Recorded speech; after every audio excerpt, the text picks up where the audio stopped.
Chapter 1. The Invisible Girl. The first time Leah noticed Elior tan, he was laughing beneath the cherry blossoms. It was spring, her first year at Westbridge University, a private institution so elite it made her feel like an imposter with every step she took across its manicured lawns. The kind of place where wealth dripped from every conversation, every handbag, every custom-pressed blazer. Leah had come here on a full scholarship, an invisible badge she wore with both pride and shame. She was walking back from the library that afternoon, arms full of borrowed textbooks, when she heard the laughter. Not just any laughter. It was full-bodied, unrestrained, utterly unaware of the weight it carried. She glanced sideways. There he was. Elior. Tall, golden-skinned, with a jawline that could have been sculpted and eyes like autumn, warm and far away. He stood beneath the blooming cherry trees with a circle of friends. His hair was wind-tossed, his blazer casually slung over one shoulder, his smile unguarded. Leah paused for half a second, long enough to memorize the shape of it. The moment. The boy. Then she lowered her eyes and kept walking. That was how it began. Leah had always been good at watching people. Blending in. She knew how to keep her head down, her answers crisp, her attendance flawless. It was how she'd survived high school. How she'd earned a place at Westbridge. And it was how she survived here too, by never standing out. Elior, on the other hand, lit up every room he walked into. He was the kind of boy professors smiled at, who always sat front and center, who offered answers with ease and humility. But Leah could tell he wasn't trying to show off. That was what struck her first. He wasn't just popular. He was kind.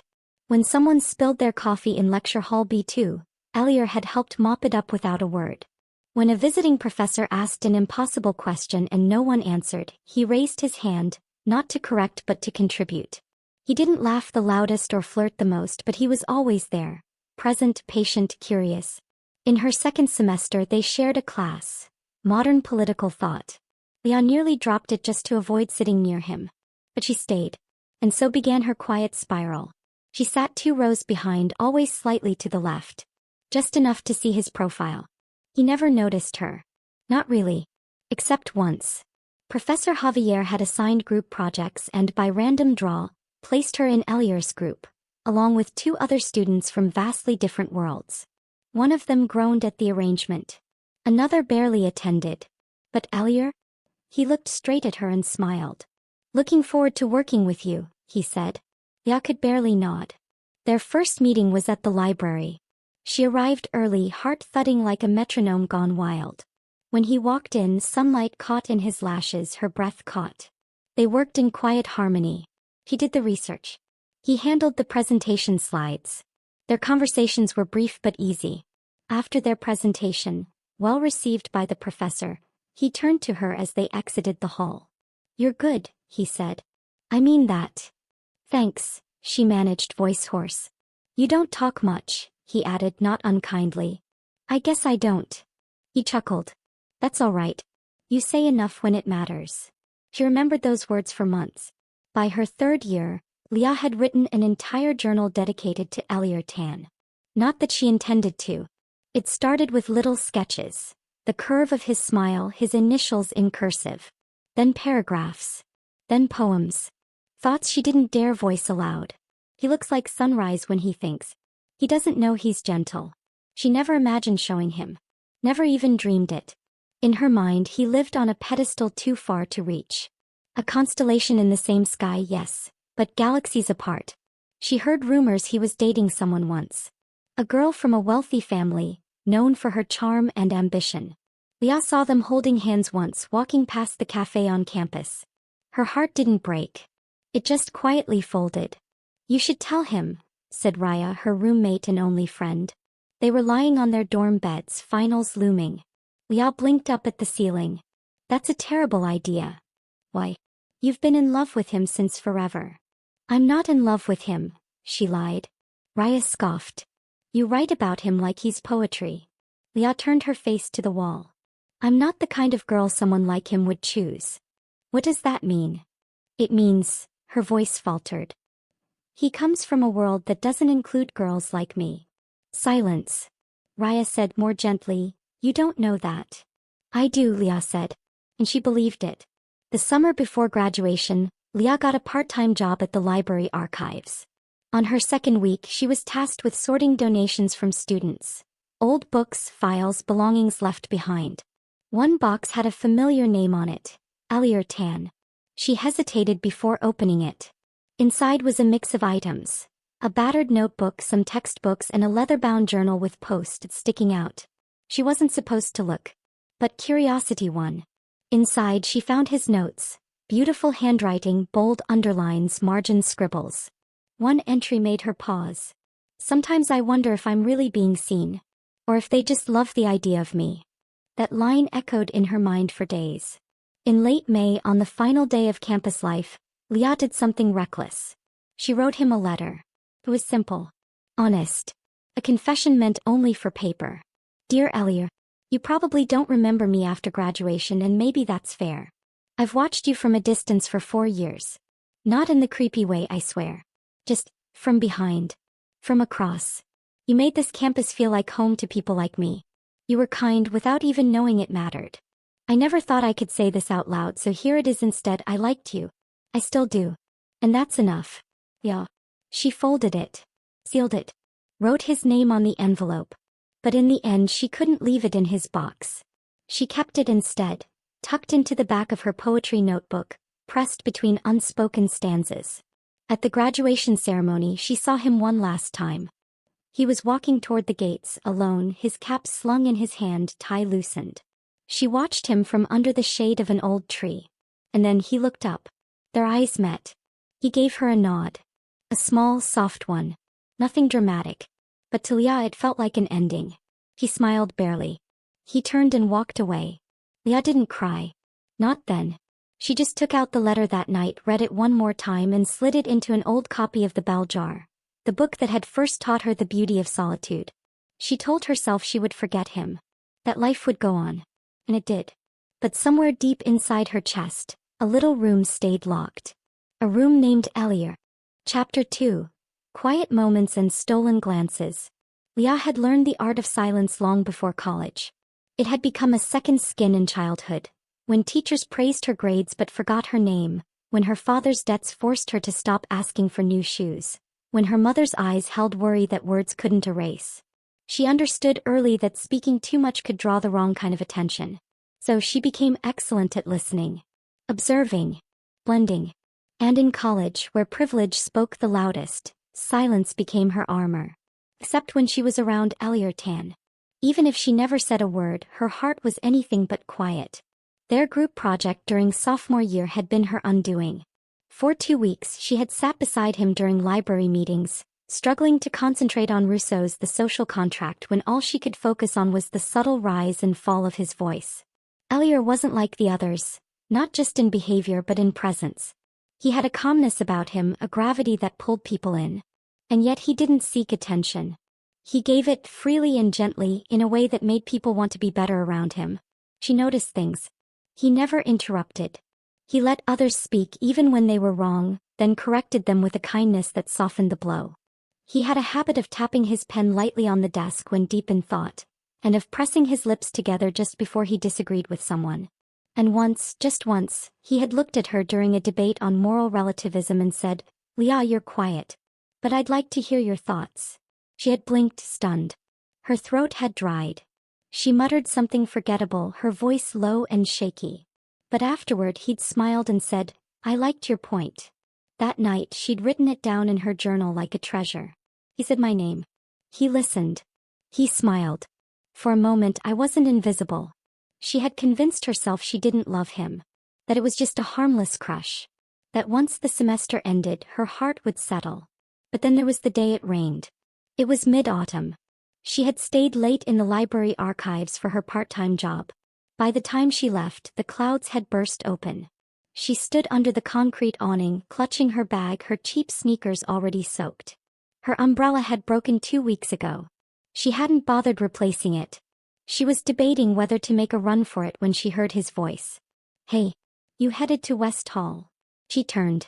Elior stood beside her, holding a wide black umbrella. "I saw you through the glass. Figured I'd wait." He swallowed. "Why, yeah. I'm headed that way." "Let's go then." He stepped closer, tilting the umbrella so it covered her too. She hesitated before stepping under it, careful not to touch his arm. The rain was a steady rhythm, the kind that made the world feel quieter. They walked in sync, their shoes splashing gently on the wet pavement. "It's funny," he said after a while. "We've worked on a whole project together and I still don't know much about you." "There's not much to know," she replied too quickly. He glanced at her. "I doubt that." She didn't answer. A few more steps. "I like the rain," he said. "It slows things down. Most people hate it. Maybe most people move too fast." She looked up at him, but he was staring ahead, eyes distant. They reached her dorm. She stopped at the steps. "Thanks," she said, stepping out from under the umbrella.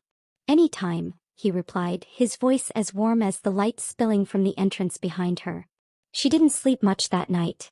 After that, she stopped pretending it was just a crush. But she also stopped allowing herself to hope. Because shortly after the rain walk, the girl from the political club appeared. Tanya. Beautiful, brilliant, unapologetically rich. She fit into Elior's world the way water fits into a glass. They had mutual friends, similar interests, matching family names in news headlines. Leah saw them together at the cafe near the quad, laughing, sharing a plate of pastries. Elior had a way of leaning forward when he was interested in someone. He did that with Tanya. Leah tried not to feel anything. She failed. That night she wrote in her journal. "He never belonged to me. I just borrowed the idea of him. A borrowed light. A passing season." She buried her feelings deeper after that. She avoided classes he might attend. She studied alone. She wrote more, filling pages with fictional stories where quiet girls fell in love with boys who noticed them. And yet she couldn't stop watching from afar. The most painful thing about unrequited love wasn't the silence. It was the knowing. Knowing that he existed in the same time and place as her, but not in the same story.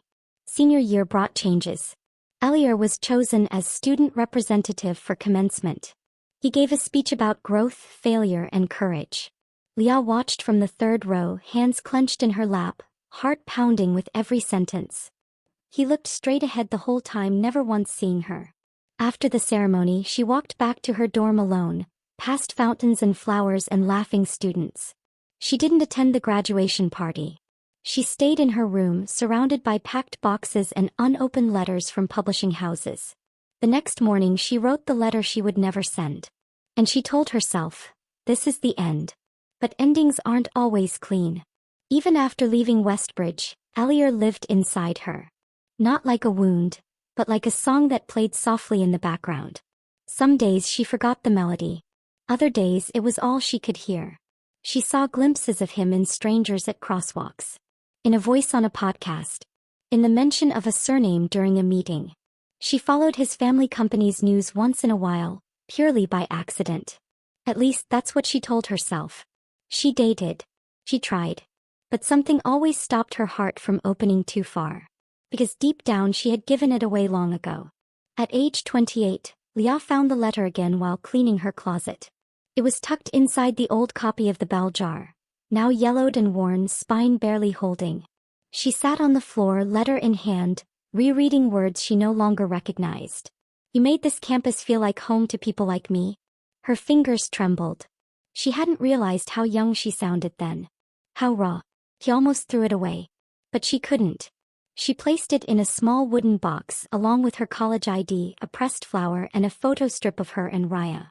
A time capsule of who she used to be. The reunion invitation arrived 2 years later. Cream envelope. Gold lettering. The Westbridge crest shining like a dare. Leah stared at it for a long time. She thought of dusty classrooms and old notebooks. Of cherry blossoms and stolen glances. Of a boy who had unknowingly changed the shape of her heart. 10 years. Had he changed? Had she? Raya texted her that night. "You're going, right?" Leah didn't answer immediately. She sat by the window, the city lights blinking like stars behind glass, and whispered the name she hadn't spoken aloud in years. Elior. Chapter 3. The letter she never sent. It was an ordinary envelope. No decoration, no embellishments. Just a plain white rectangle, yellowing slightly at the corners. The ink of his name faded to a soft gray. Elior tan. Leah stared at it under the muted glow of her desk lamp, the only light in her apartment. The air was still, thick with the scent of rain against the windows. It had started storming an hour ago, and the sound of it tapping against the glass created a rhythm that pulsed with her heartbeat. She hadn't opened the wooden box in years, not since she packed away the last remnants of her university days and swore she'd stop living in the past. But tonight something had made her reach for it. Something about that reunion invitation had cracked her carefully built walls. And now the letter sat before her again. Fragile like a memory that hadn't fully aged. She ran her fingers over it, not yet brave enough to unfold it. Just touching the envelope was enough to stir everything she had spent years burying. He was still in there. Elior. In her memories. In this letter. In the parts of her she never allowed anyone else to see. 10 years ago the words had come easily. She wrote the letter the night before graduation, when it finally hit her that she would never see him again. It had been late, past 2 in the morning. The dorm halls were quiet, the future looming like an unfinished sentence. Her bags were packed, her cap and gown hung over her desk chair. She sat by the window with her journal and wrote by moonlight. And for the first time she allowed her feelings to spill without fear. Dear Elior, you probably don't remember me after graduation, and maybe that's fair. I've watched you from a distance for 4 years. Not in the creepy way, I swear. Just, from behind. From across. You made this campus feel like home to people like me. You were kind without even knowing it mattered. I never thought I could say this out loud, so here it is instead. I liked you. I still do. And that's enough. Yeah. She hadn't planned to keep it. Her intention was to slip it into his campus mailbox, just before leaving for good. He would never reply. He probably wouldn't even read it. But she would know she had been brave once. Except she couldn't do it.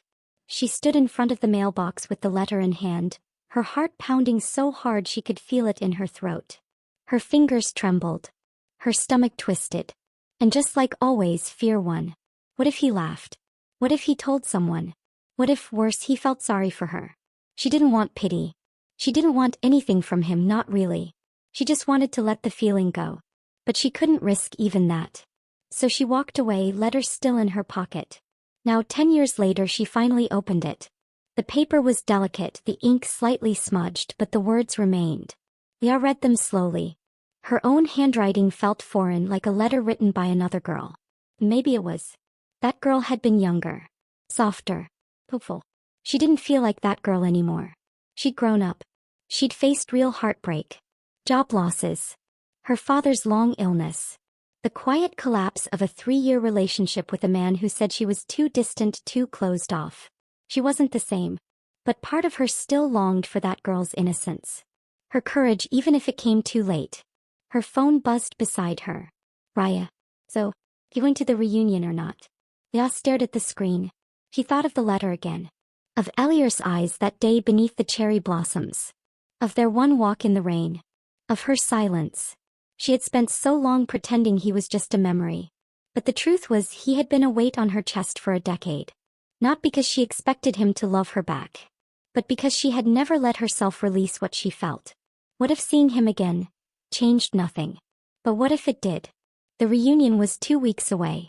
She booked the ticket the next morning. It was strange how the campus hadn't changed.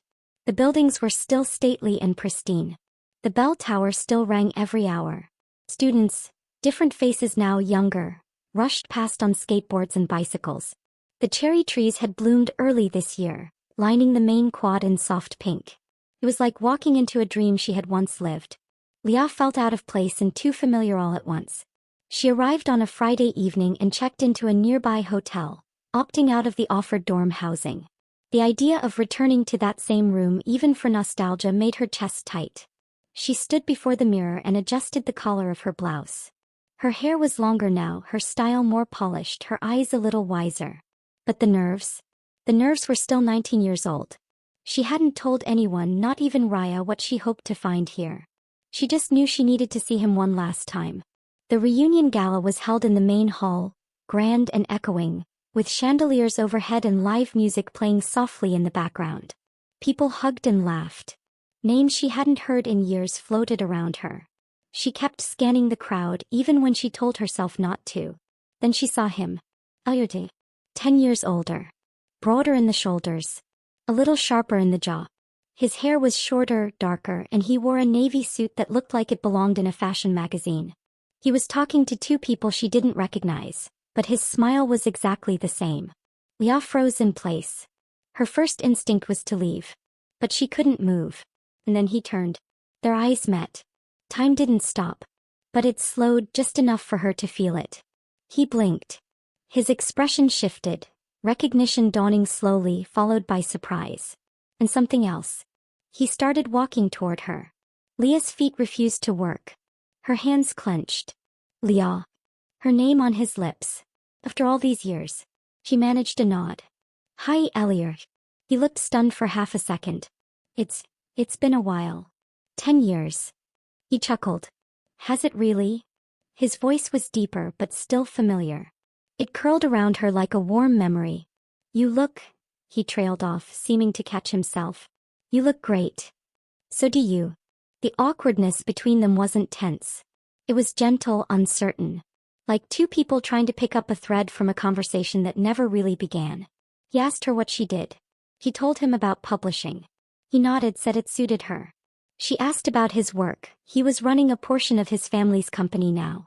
Something in his tone made her wonder if it made him happy. They spoke for only a few minutes, but the world had narrowed to just their corner. Then someone called his name. He looked over, then back at her. Would you, maybe want to catch up later? Just the two of us. Her heart did a strange, hopeful stutter. Sure, she said, quiet. He smiled, something warm flickering in his gaze. I'll find you. He left. Leah exhaled a breath she hadn't known she was holding. Later that night, back in her hotel room, she pulled out the letter again. She hadn't brought it with her to give to him. That wasn't the plan. But now something stirred. What if... Oh, too old. Too out of place.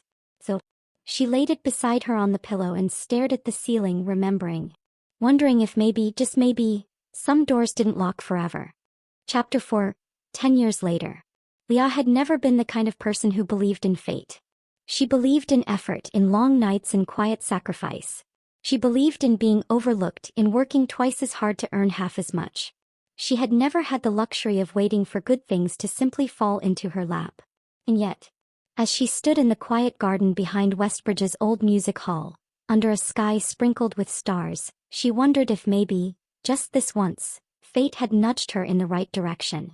The reunion party was still in full swing inside the main hall, all laughter and jazz music and glasses clinking. But the air had grown stifling and Leah needed space. She'd slipped out through the side door and wandered until she found this place, overgrown with ivy and fragrant with jasmine. And then she heard his footsteps. Soft, unhurried. Elior. He wasn't looking for her. Not yet. She could tell by the way he moved, slow and distracted, his hands in his pockets, eyes upturned toward the trees. He looked like a man caught in a memory. She watched him from the shadows for a moment, unsure whether to step forward. Then he turned and saw her. His expression shifted slowly, like clouds parting to reveal sunlight. I was hoping I'd run into you again, he said. He smiled, nervous. I wasn't sure if you meant it. I did. He walked closer. Hey, She nodded and he joined her under the tree, close but not touching. I always liked this place, he said quietly. Used to come here to clear my head. I didn't know anyone else came here. He glanced sideways at her. We were in the same world, Leah. Just different orbits. Her breath caught. There was no way he remembered how she felt. But something about the way he said her name made her heart skip. I didn't think you'd remember me, she admitted. Elior gave a soft laugh. You think I'd forget someone who read 3 chapters ahead in every class and never once lost an argument with Professor Javier? Leah blinked. You noticed that? He smiled. Of course I did. She looked away. I always thought I was invisible to you. He was quiet for a long moment. I used to think the same, he murmured. That I was the one you never really saw. Her head turned sharply, eyes wide. What? He gave her a small, lopsided grin. You were always so composed. Focused. I thought, maybe I was just another rich boy to you. Someone you were too smart to bother with. She shook her head, breathless. You couldn't be more wrong. Their eyes met, something warm building in the silence between them. But before either of them could speak again, a voice from the garden entrance called Elior's name. He winced. That's my cousin. He's been trying to corner me into investing in his startup all night. Leah smiled faintly. Elior turned to her. Will you be here tomorrow? There's a small alumni breakfast at the cafe by North Hall. I'd love to actually talk. Really talk. She hesitated, then nodded. I'll be there. Good. He stepped back as if reluctant to leave. It's really good to see you again, Leah. You too. And then he was gone, melting back into the crowd. Leah stood still for a long time. There was something shifting. Something opening. For the first time in 10 years, it didn't feel impossible. The next morning, Leah arrived at the cafe 10 minutes early. It hadn't changed. Same mismatched chairs, same scent of espresso and pastries. Students still hovered over laptops in the corners. She chose a small table by the window and waited. Her hands fidgeted. She tucked and retucked a loose strand of hair. She ordered a coffee she barely sipped. She was halfway through wondering if he'd changed his mind when the door opened, and there he was. Elior looked slightly winded, like he'd jogged from across campus. Sorry I'm late, he said. I couldn't find my alumni tag and they wouldn't let me out of the building without signing some stupid photo waiver. Leah laughed, the sound surprising both of them. He grinned, slid into the chair across from her and said, That laugh. I don't remember ever hearing it back then. I didn't laugh much in college, she replied honestly. No. His brow furrowed. Why? He shrugged. Too busy surviving. Elior looked at her, something in his expression softening. You know, I always admired you. Leah blinked. Me? Yes. You were so grounded. I remember thinking how calm you always were, how steady. Everyone else was chasing something, but you looked like you already knew who you were. I was just trying not to drown. He gave a small smile. Maybe that's why it looked like strength. She didn't know what to say to that. They talked for nearly 2 hours. About school. About what they'd done since. He asked about her work in publishing, about her writing. She asked about his company, his travels, his family. And when the conversation lulled, he said carefully, Were you ever serious with anyone? She hesitated. I tried. Once. What happened? He said I never really let him in. That I was too far away even when I was right next to him. Elior was quiet. And you? She asked. I was with someone off and on for a few years. But it ended. Why? He looked down at his coffee. She loved who I was on paper. But not who I was when everything else was stripped away. That must have hurt. He nodded. It did. They sat in silence for a moment, both staring at the last dregs of their drinks. Then he said almost too softly to hear, Do you ever think about the past? All the time, Leah whispered. I mean about us. Or what we could have been. Her heart skipped. She looked at him sharply. There was never an Elior. His eyes met hers, steady and quiet. Maybe there should have been. She didn't speak. Couldn't. Not yet. That night, Leah returned to her hotel room and opened the letter again. She read it one last time. And then for the first time she placed it in her bag. The next morning she was supposed to return to the city. But she didn't. Instead she found herself walking toward the campus library, clutching the letter in her hand. She wasn't sure what she was going to do with it. Give it to him? Burn it? Leave it behind? She entered the quiet archive wing, the familiar scent of old paper wrapping around her like a blanket. And then she froze. Elior was there. Standing by the shelf near the old donation section holding something. A copy of the bell jar. Her copy. She stepped forward slowly. What are you doing here? He turned startled and then smiled. I remembered this was your favorite spot. Thought I'd come look around. He held up the book. Is this yours? She felt her pulse spike. He opened it. And there, tucked into the back cover, was her letter. The original. The one she thought she had removed. Her breath caught. He held it out gently. I found this last night. I wasn't sure if I should read it. Her voice barely worked. Did you? He nodded once. When he spoke again his voice was rough. I didn't know, Leah. I didn't know you felt that way. I didn't want you to. Why? Because I was afraid. Of what? She looked away. Of what I wasn't. Of what you were. I didn't want to ruin the only version of you I was allowed to have. His eyes searched her face. I was never too far, Leah. I was right there. Wishing you'd say something. Hoping I'd matter. Tears blurred her vision. I thought I was invisible. You were never invisible, he said fiercely. Not to me. She couldn't stop the tears now. He stepped closer, hesitated, then reached for her hand. I don't want to wonder anymore, he said. Not for another 10 years. She nodded, barely able to speak. Me neither. They stood in silence, fingers intertwined, surrounded by dusty books and second chances. For the first time she didn't feel like she was watching from afar. He was part of the story now. Chapter 5. The Man in the Crowd. Even after 10 years, Leon never imagined what it would feel like to have Elior Tan walk into her world like he belonged there. And yet here he was. 2 days after the reunion, he showed up at the publishing house where she worked, wearing a dark charcoal coat and carrying a book she'd once mentioned offhandedly loving. The unbearable lightness of being. She hadn't told him where she worked. Apparently he'd asked around. I hope this isn't weird, he said as he stood at the reception desk, glancing down at the book in his hands. I know you're busy. I just wanted to see you again. It wasn't weird. It was terrifying. Because part of her had never let go of him, but another part had built walls so tall she thought no one could reach her again. And here he was, still kind, still careful, still making her feel like maybe, just maybe, she deserved to be loved exactly as she was. I'm free for lunch, she said after a beat of stunned silence. His smile warmed the room. They went to a quiet noodle shop nearby. The kind of place where you ordered at the counter and ate under soft yellow lighting with mismatched ceramic bowls. Elior didn't try to fill the silence with flattery. He didn't ask questions just to keep her talking. He simply sat with her, comfortably, like the way you sit with someone you don't need to impress anymore. He told her he'd been back in the country for a little over a year. After graduation he'd gone to New York for grad school. Taken over a wing of the Tan family business. Built something of his own in real estate before eventually stepping back. I burned out, he admitted. I didn't realize how badly I'd built a life I didn't like until I was already stuck in it. She nodded quietly. So you left. He shrugged. I didn't want to be another son living for headlines and mergers. I wanted more. She looked at him, really looked. There were faint lines at the corners of his eyes now. His hands looked stronger, more lived in. And yet something about him hadn't changed at all. He still felt like spring. It became a rhythm.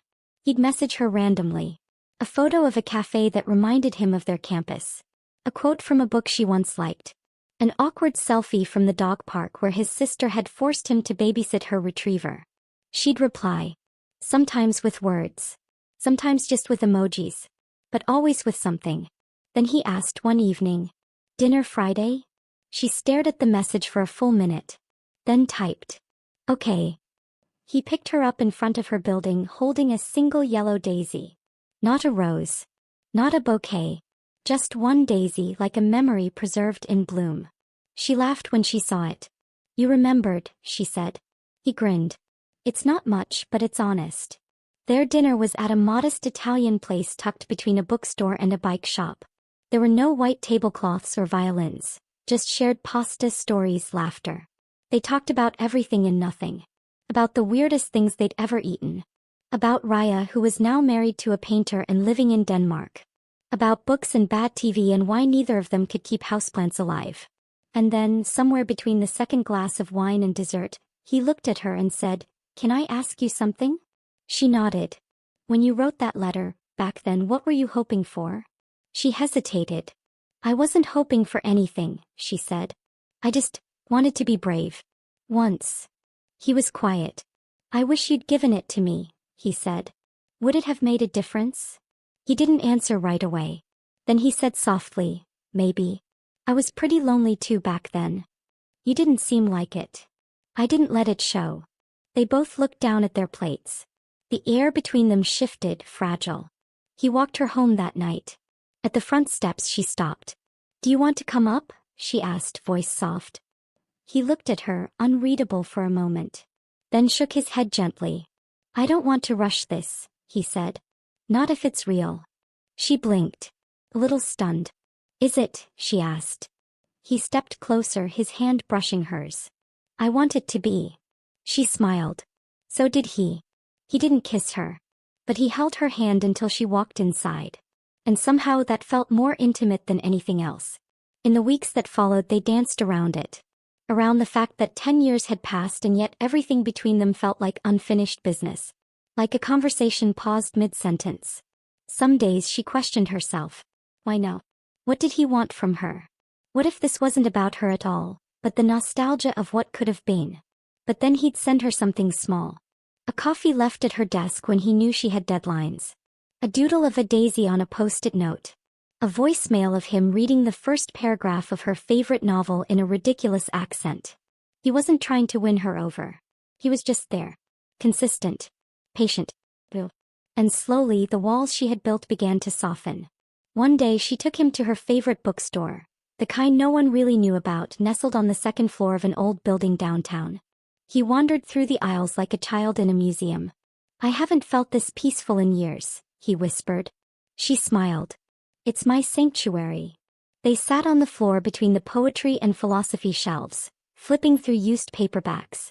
He handed her one. Letters to a Young Poet. She handed him The Little Prince. They didn't need many words. Just being near him made her feel like the universe had finally remembered she existed. And then one day it changed. They were at her apartment eating takeout on the couch. She was in her pajamas. He was wearing a hoodie and socks with cartoon avocados. They were watching an old Korean drama she'd loved in college. Halfway through episode 4, she fell asleep on his shoulder. When she woke up, he was still there. Still holding her. He looked down at her and smiled. And then quietly, like an old truth finding its voice, he whispered, I think I'm falling in love with you. Her breath caught. She sat up slowly. Looked into his eyes. I think I already did, she said. He leaned in. And this time when he kissed her, she didn't hesitate. Later, as she lay beside him, hand resting over his heart, she whispered, What changed, Elior? Why no? Why me? He turned toward her, eyes gentle. Because you were the one I didn't forget. The one who stayed with me even when I didn't know why. And now. He smiled. How I know. Chapter 6. Unspoken Things. Leah had never believed in certainty. Not in the way some people did, with declarations, fireworks, or grand gestures. Love to her had always seemed quieter. Softer. Something built over time, like the steady layering of earth into stone. Still, some mornings she woke up and wondered if she was dreaming. Because now Elior was there. Really there. Brushing her hair off her forehead before she woke. Brewing coffee exactly the way she liked it. Black with a hint of cinnamon. Sending her little text during the day that read, Saw a dog with your exact scowl today. Made me smile. What do you think about daisies in October? Too hopeful. Was surreal. After years of loving him in silence, the noise of being loved back felt almost deafening. But not everything had been said. There were still things between them that lived in the shadows. Questions unsaid, doubts unvoiced. And Leah, despite her happiness, sometimes lay awake at night, heart clenched in worry. Because part of her still didn't believe someone like him could stay. It started small. Elior had suggested a weekend trip. Just a quiet escape out of town. A coastal town he liked near the sea. She had hesitated. Is this us now? She had asked, wary. He'd laughed. Us now? Yeah, we've been us for years. We just didn't start living it until recently. But she couldn't help it. Her fear was old. It had roots. What if we're moving too fast, she whispered. He had softened. Then we slow down. I'm not going anywhere. She wanted to believe that. But the words stuck. She smiled and said yes. They drove out on a Saturday morning. The sky was overcast but light, the kind that promised a sunset later if you were patient enough. The drive was long but easy. They stopped at a roadside diner halfway through for pancakes and tea. He held her hand across the table like they'd done it for years. She felt herself relax. Until they reached the inn. And the woman at the front desk smiled at Elior like she knew him. Welcome back, Mr. Tan. It's been a while. Leah paused. Looked at him. He hesitated just a fraction too long. You've been here before? She asked. Yeah. A couple years ago. With someone. Her voice came out smaller than she intended. His silence stretched. Yes, he said finally. It was an old relationship. She nodded. Looked down. She shouldn't have asked. But the question had clawed out of her anyway. I'm not comparing, she said quickly. I just... He gently touched her hand. Leah, that ended for a reason. I wouldn't be here now if it hadn't. I know.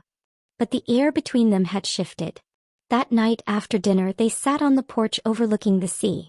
The waves crashed in steady rhythm, the kind that lulled the heart into forgetting. But she couldn't. He noticed. You're quiet, he said softly. I'm always quiet. Not like this. She hesitated. Then, barely audible, I think I'm waiting for the other shoe to drop. He turned to her. What do you mean? For something to go wrong. For you to realize I'm not enough. That I'm not the girl you thought you wanted. He looked genuinely hurt. Is that what you think? She couldn't meet his gaze. Sometimes. Pause. Then. I chased ghosts for years, Leah. Chased versions of people who made me feel like I was too much or too little depending on the day. You never did that. I didn't do anything, she said, voice breaking. I just watched you from across the room and wished. And that mattered, he said fiercely. You don't even realize how much. Tears welled in her eyes. She shook her head. You're Elior. You've always been out of my reach. He took her hand, pressed it to his chest. Then let me prove I'm not. His voice trembled. I don't want someone perfect. I want someone real. I want you, scared or not. Loud or quiet. All of it. She finally looked at him. There was no pity in his eyes. Only love. Later that night, lying in bed with the sound of the sea outside, Leah whispered something she had never said to anyone. I used to write poems about you. He smiled sleepily. Yeah. I never showed anyone. Not even Raya. Will you show me? Someday. He kissed her shoulder. Promise. She nodded. Maybe not today. But someday. When they drove back on Sunday, the air between them was warmer. Fuller. Like something unspoken had finally been heard. They stopped at a cliffside lookout, overlooking the gray-blue ocean, the horizon blurred with mist. Leah stood at the edge, wind pulling at her coat. Elior stepped beside her. He didn't say anything. He just took her hand. And in that silence she knew. She wasn't waiting for the other shoe to drop anymore. She was learning how to stand still, how to be loved wholly without apology. Chapter 7, Then and Now.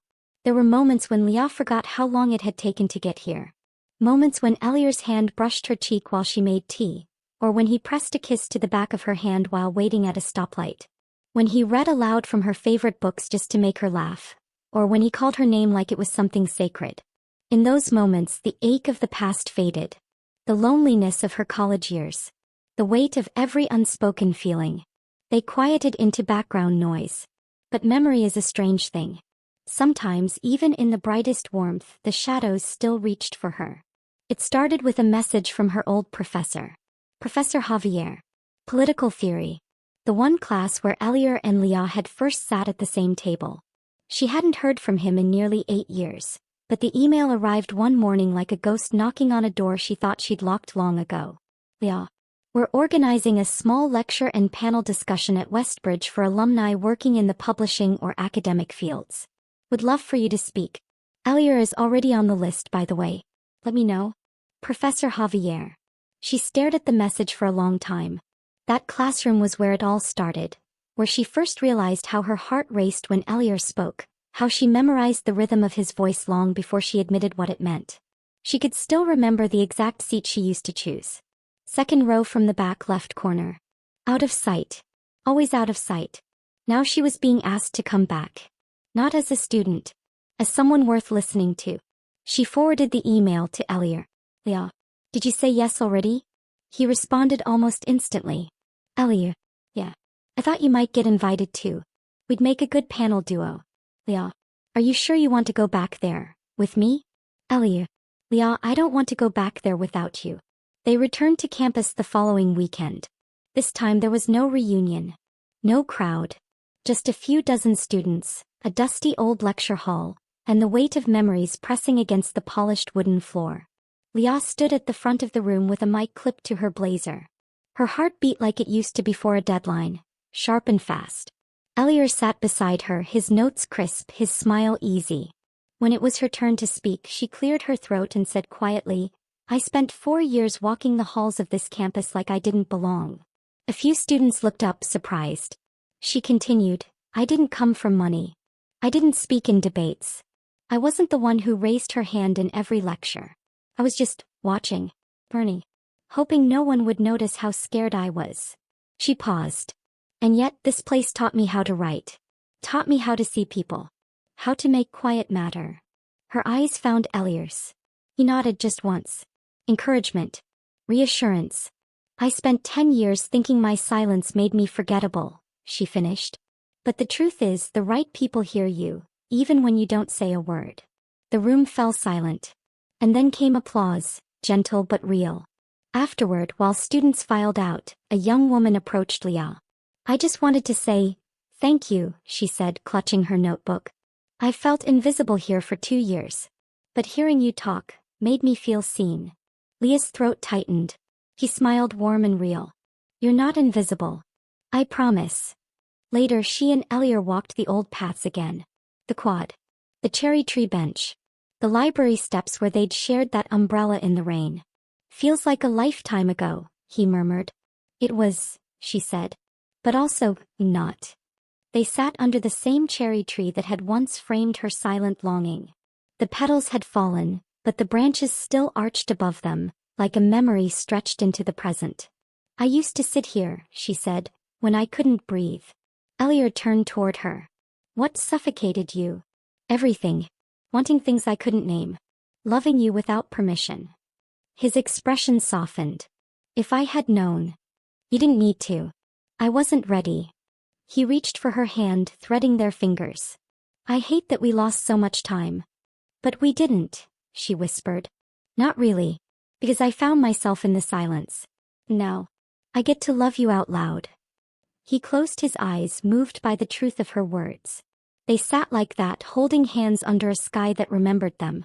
That evening they walked back to the inn near campus. The one where visiting speakers stayed. The sun had dipped low, casting everything in gold. On impulse, Leah stopped. She turned to him, heart racing, not from fear but certainty. Elior. Yeah. Do you remember the first time we walked together? In the rain. She nodded. I didn't say much. I liked that about you. Well, I never told you the most important thing. He blinked. What's that? That I loved you then. I love you now. And if you asked me 10 years from now, the answer would still be yes. Elior looked like he couldn't breathe. Then quietly, so say yes now. Her brows furrowed. To what? He smiled, slow and breathtaking. He reached into his coat and pulled out a small velvet box. Leah stared wide-eyed. No way. I was going to wait, he said, kneeling.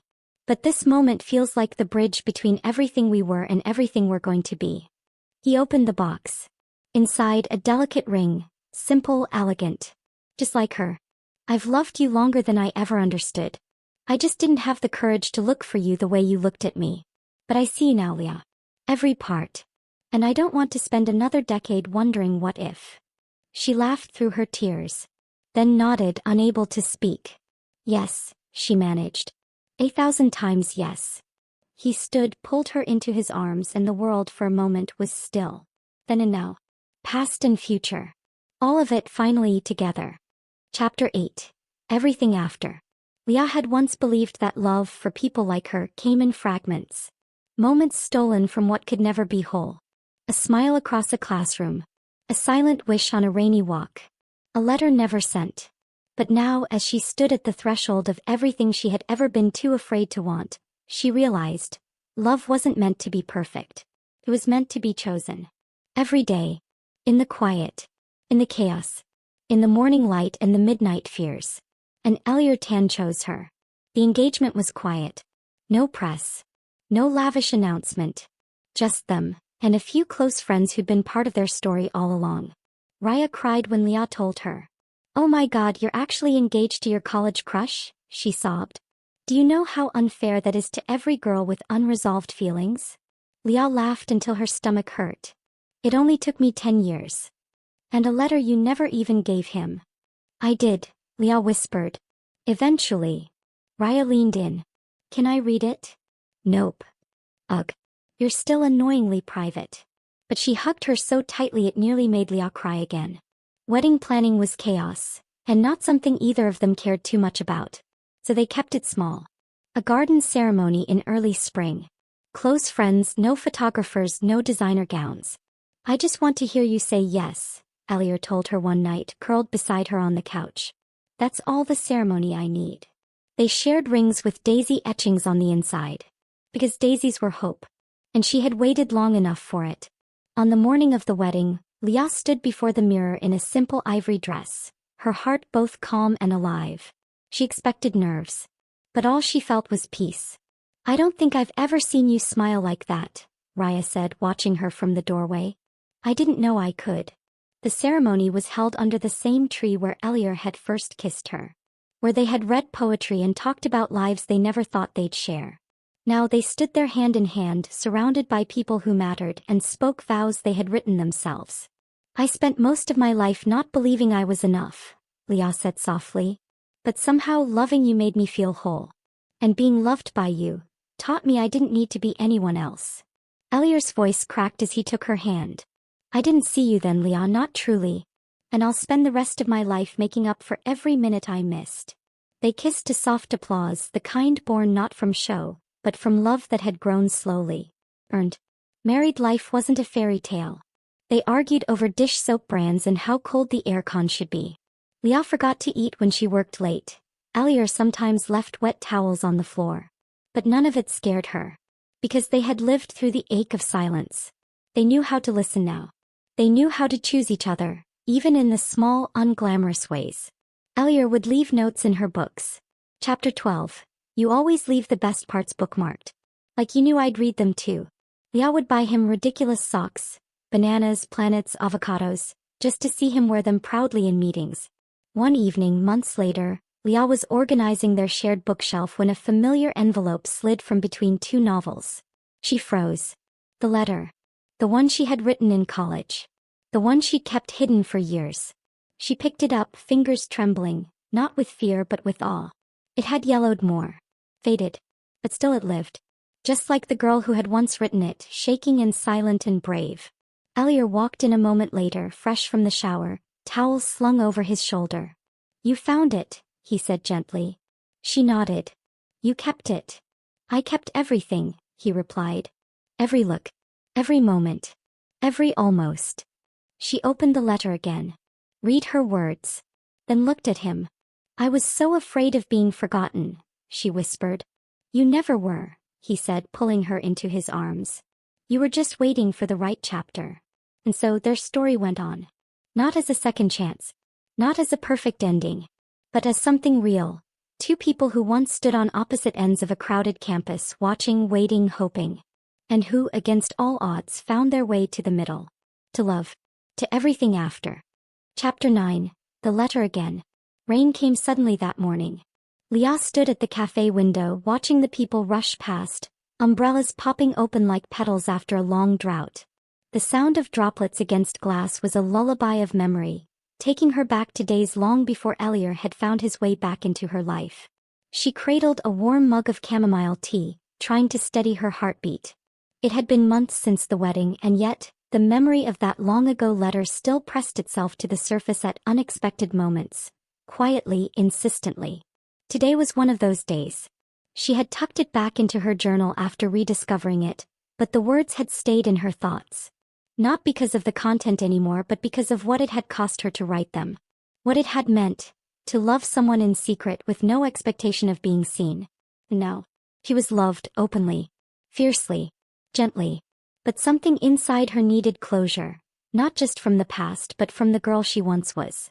When Elior arrived at the cafe 30 minutes later, a little out of breath from running through the rain, she was waiting with 2 drinks and an envelope. He noticed it immediately. You brought it, he said softly. Leah nodded. I want to read it to you. His eyes widened, but he didn't speak. He just reached for her hand across the table, laced their fingers and waited. She opened the envelope and unfolded the page. Her voice trembled at first but grew steadier as she read. Dear Elior, I'm writing this knowing you'll probably never see it. That's the safest part. Because if you don't see it, I don't have to face what you might say, or worse, what you might not say at all. I watch you in class sometimes. Not in a weird way.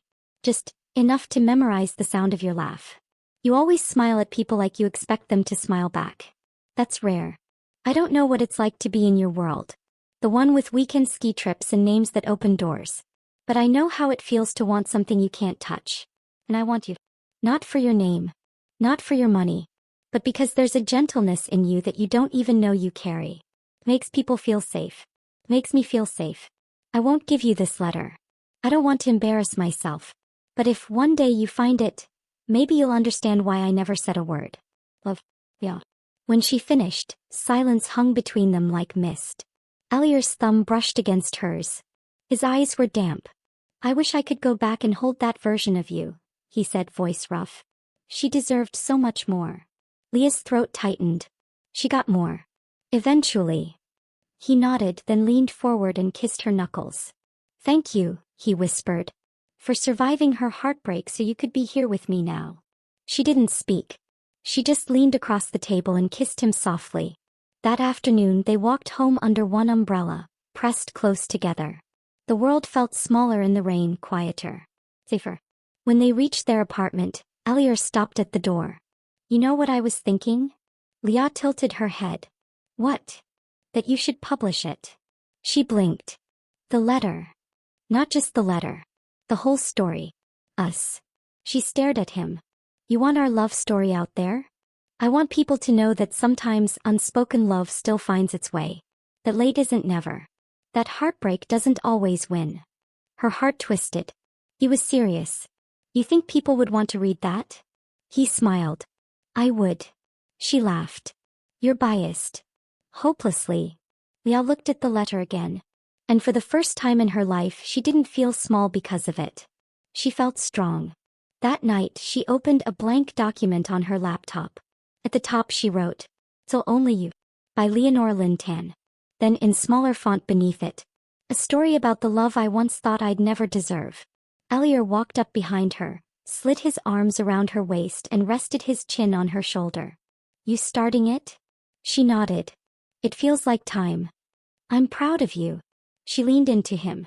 And as the rain continued to fall outside their window, Leah began typing the story that had once lived only in shadows. Chapter 10 Full Circle. Leah's first published book arrived in the mail on a Tuesday morning. The delivery guy smiled at her with a knowing look. Probably having dropped dozens of similar packages at this address, all addressed from the same publishing house she now led the editorial team of. But this one was different. This one was hers. She closed the door and held the package for a moment, breath caught somewhere between disbelief and joy. Then with trembling fingers she opened the cardboard flap and pulled out the book. So Only You.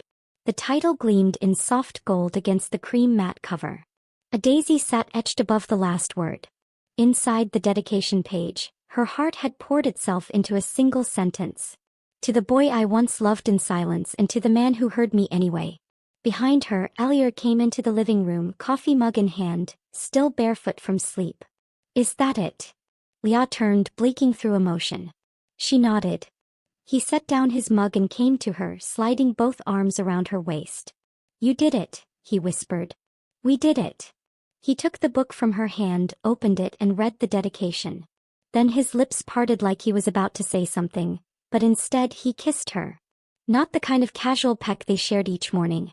This one was deeper. Slower. The kind that reached into the years between them and gently closed every wound they'd carried alone. Leah melted into him, one hand rising to cradle his jaw, the other pressed flat against his chest where she felt the steady rhythm of his heart. His fingers tangled in her hair. His breath was warm against her cheek as he pulled back, forehead resting against hers. I'm so lucky you never stopped loving me, he said, voice husky. She smiled, brushing a tear from the corner of her eye. I didn't know how to. The book went on to do well, better than she expected. Readers wrote in, moved by the idea that quiet girls could get the guy. That unrequited love wasn't always the end. That sometimes the long road led home. Leah was invited to podcasts, interviews, panels. And at every one, Elior sat in the crowd, clapping the loudest, smiling the widest. I'm just here to admire the author, he said when asked. The world didn't need to know the details. Not all of them. But what they did share was honest. That love could take time. That silence wasn't always the absence of feeling, but often the heaviest kind of it. and that the best stories were the ones still unfolding. 1 year later, to the day they returned to the old campus. The cherry tree had blossomed again. This time full and pink and soft like something out of a memory. Leah stood beneath it in a sundress and denim jacket, a leather journal tucked under her arm. Elior joined her, handing her a fresh daisy. "You remembered." "I always will." She knelt by the base of the tree, opened the journal and gently tore out one page. Her letter. The original. "I want to leave it here," she said. He nodded. Together they placed it inside a small weatherproof tin, tucked behind a stone under the roots. "For the next girl," Leah whispered, "who thinks her love is too quiet to matter." Elior kissed her temple. "Or for the next boy who's too afraid to ask." They stood together, the breeze lifting her hair, the sunlight catching the gold in his eyes. Then he turned to her. "Mrs. Tan. Can I kiss you again?" She laughed. "Every day. For the rest of our lives." He didn't wait for a second invitation. Their kiss was slow, certain, an exhale of everything they had once held in. And above them the cherry blossoms fell. Soft, steady, like rain that had learned how to be gentle. Epilogue. The bookstore. 2 years later. A college girl named Emmy stumbled into the second-hand bookstore across from Westbridge's North Gate. She was tired, heartbroken, unsure of her place in the world. She wasn't looking for a love story. But something about the book on the center display caught her eye. Still Only You by Leonore Lintan. She flipped to the dedication. Read the first line. And smiled. Hope bloomed quietly in her chest. Maybe love didn't have to be loud. Maybe it just had to be real. Bonus chapter. The quiet moments. The world didn't stop after the I do. It kept moving. Fast emails, grocery runs, broken light bulbs, missed alarms. But in the quiet corners of their shared life, Leah and Elior found magic. It was in the way Elior waited for her to finish brushing her teeth just to wrap his arms around her waist. In the way Leah placed his phone face down during dinner because she knew he needed the break, even if he didn't admit it. They spent Sunday mornings reading beside each other, toes touching under the covers, coffee gone cold but hearts full. One evening, Elior came home carrying a small potted plant. A daisy. "It's our love in botanical form," he declared dramatically. Leah raised a brow. "So it's beautiful but likely to die because neither of us waters plants?" He grinned. "Exactly." They named it Petal and took turns forgetting it. Somehow it still bloomed. Sometimes, Leah still sat at her desk late at night, drafting new stories. She didn't always write about Elior, but he always lived in the margins. He'd lean against the doorframe watching her. "You're writing about me again." She'd smirk. "You're just a supporting character this time." "Lies," he'd say. "I'm the romantic lead." And when she'd finally get up, stretch her arms and walk to him, he'd kiss her like a comma between chapters. Not an end. Just a pause. His love. So, one rainy night they curled under the blankets while thunder rumbled outside. "I sometimes think about her," Leah whispered. "Who?" "The girl I used to be. The one who couldn't look you in the eye." Elior brushed her hair back. "I loved her too, even if I didn't know it yet." She smiled. "You didn't even see me."